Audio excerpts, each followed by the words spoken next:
Welcome to Concrete Block, the podcast where we dive into the latest news and current events. I'm your host, Walter. Today, we're going to explore a fascinating story about the role of Marco Rubio in the Trump administration. As the Secretary of State and the National Security Advisor, Rubio has been making headlines with his unique approach to diplomacy.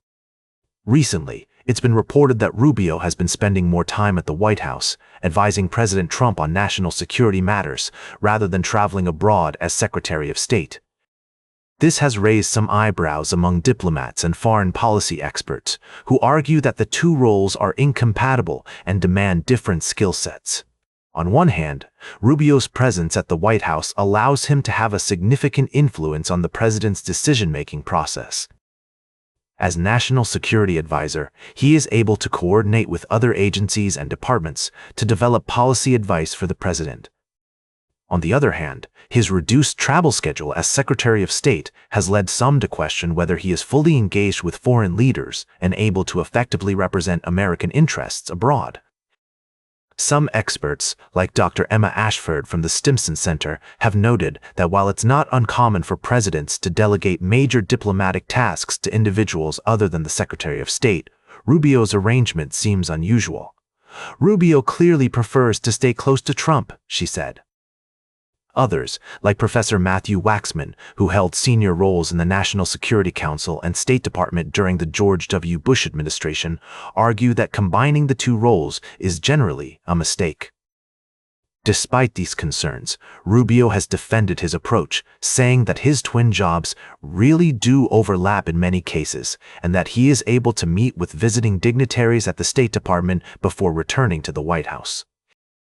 The White House has also pushed back against criticism, with a State Department spokesman saying that Rubio's close coordination with the White House and other agencies is a positive development. As we continue to follow this story, it's clear that Rubio's unique role in the Trump administration will be closely watched by diplomats, foreign policy experts, and the media. With the U.S. engaged in high-stakes diplomacy with countries like Iran and Lebanon, the question of whether Rubio's approach is effective will be closely scrutinized. We'll be right back with more of today's top news on Concrete Block. Welcome back to Concrete Block. We're continuing our coverage of global news and current events.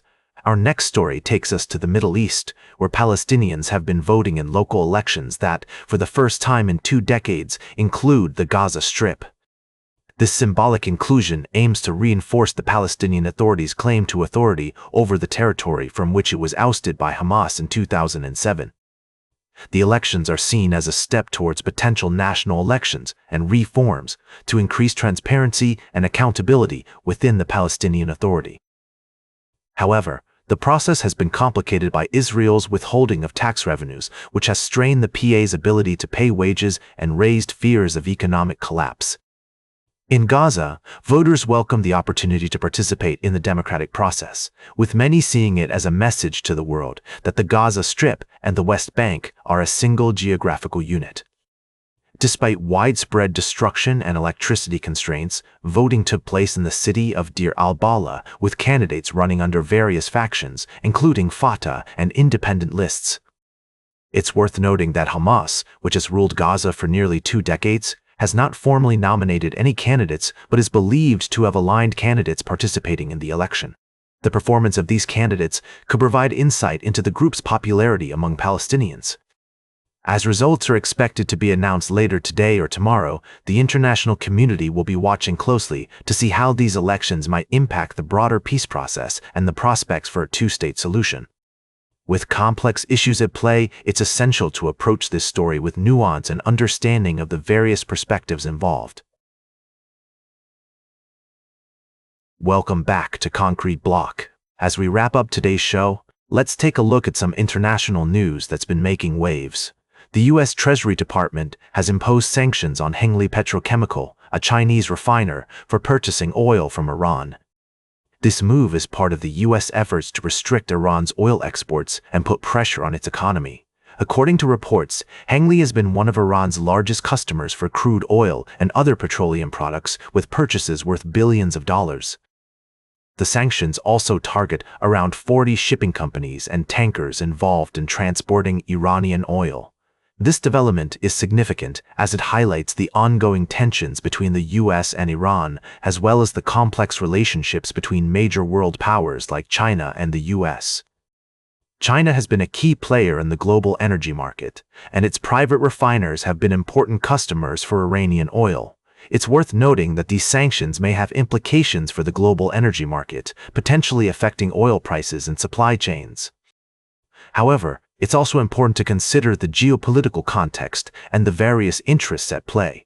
As we consider this story, it's essential to approach it with a nuanced perspective, recognizing the complexities of international relations and the multiple factors involved.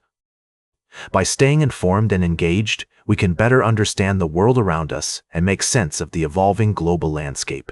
That's all for today's Concrete Block. Remember to like, share, and subscribe, and until next time, stay informed.